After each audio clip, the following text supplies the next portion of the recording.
All right, this is the wall walk. All right, so I'm going to show you the first version.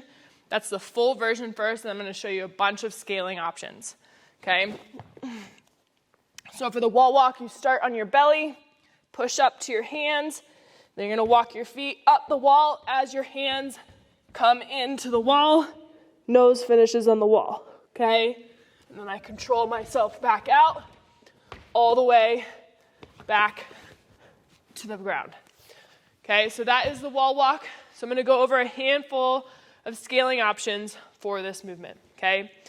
First option would just be gauging the amount of distance you walk your hands in. Okay? Obviously, the farther my hands come into the wall, the more difficult this movement is. Okay? The key is when you perform this movement, your hips need to stay above or up. Okay? So you definitely don't want your hips sagging. So when you come up, you want to keep your hips up. You do not want your hips low. So keep your hips up. Maybe this is just as far as you go. Maybe you just walk a couple steps in, okay, and then walk yourself back out and come back to the floor.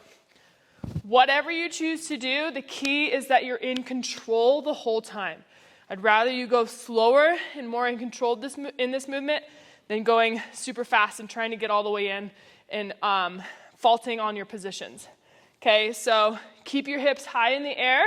I always think about walking my hands in as my butt raises to the sky. And then from here, maybe you don't move your hands at all as your scale. So you can just come here and then back down and up and back down.